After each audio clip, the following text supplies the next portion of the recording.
ఇక్కడికి ఒక గందరగోళం ఇది. ఇక్కడ జగ్గారెడ్డిపై ఈసీ సీరియస్ అట.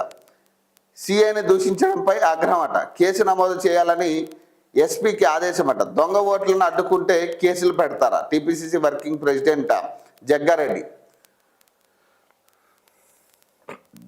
కొంత సహనం కోల్పోయి మాట్లాడినట్టుగానే అనిపించింది ఆ వీడియోలు చూస్తే.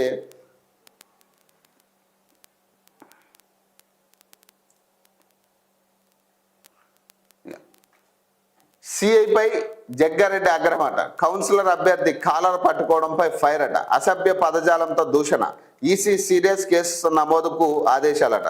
సంగారెడ్డి మున్సిపాలిటీలో పోలింగ్ సందర్భంగా సిఐ కౌన్సిలర్ అభ్యర్థి కాలర్ పట్టుకున్న ఘటన ఉద్రిక్త దారితీసింది. 34వ వార్డులో రిగ్గింగ్ జరుగుతున్నట్లు అనుమానాలు ఉన్నాయని కాంగ్రెస్ అభ్యర్థి అడ్డు సిఐ శివకుమార్తో పాటు కానిస్టేబుల్ దృష్టికి తీసుకొచ్చారు. అయితే అదేం లేదంటూ సీఏ అడ్డు కాలర్ పట్టుకుని తోసేశాడు. దీంతో కాంగ్రెస్ నేతలు సీఏ తీరుపై ఆందోళనకు దిగారు. విషయం తెలుసుకున్న టీపీసీసీ వర్కింగ్ ప్రెసిడెంట్ జగ్గారెడ్డి అక్కడకు చేరుకుని సీఐ తీరుపై ఆగ్రహం వ్యక్తం చేశారు. రిగ్గింగ్ జరుగుతుందని చెప్పిన కౌన్సిలర్ అభ్యర్థినే కాలర్ పట్టుకుంటారా అని, ఎవడా సీఐ, హోంగార్డులు ఎక్కడా అంటే వెంటనే ఇక్కడికి రావాలని డిమాండ్ చేశారట. కాంగ్రెస్ పార్టీ అభ్యర్థి కాలర్ పట్టిన ఆ సిఐకి అంత డాష్ ఎందుకని ఫైర్ అయ్యారట. ఈ క్రమంలో అసభ్య పదజాలంతో సిఐని దూషించారు. లా అండ్ ఆర్డర్ సమస్య వస్తే సిఐ కారణమని అతడిపై చర్యలు తీసుకోవాలని అన్నారు. అక్కడ చేరుకున్న అడిషనల్ ఎస్పీ రఘునందన్ జగ్గారెడ్డికి నచ్చజెప్పారు.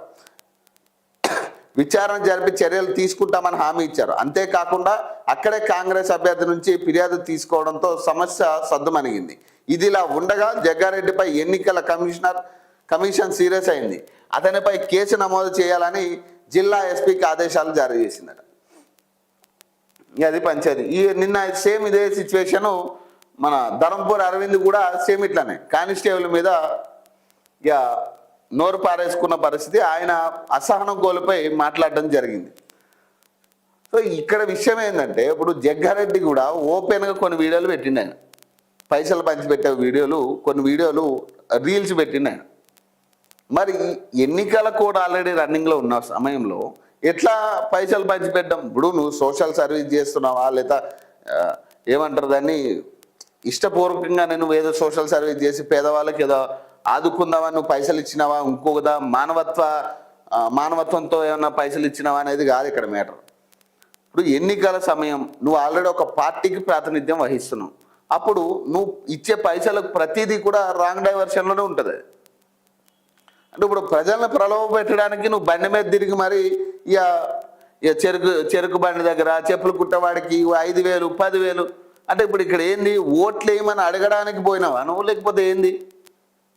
ఇప్పుడు ఆల్రెడీ ఎన్నిక జరుగుతున్న సమయంలో కాంగ్రెస్ పార్టీ తరపు నుంచి నువ్వు ప్రాతినిధ్యం వహిస్తున్నప్పుడు నువ్వు ఎట్లా పైసలు అంటే, ఇప్పుడు అది ఎన్నికల కోడ్ని ఉల్లంఘించినట్టే కదా. ఇప్పుడు ఈసీ ఆ విషయంలో కూడా జోక్యం చేసుకోవాలి కదా.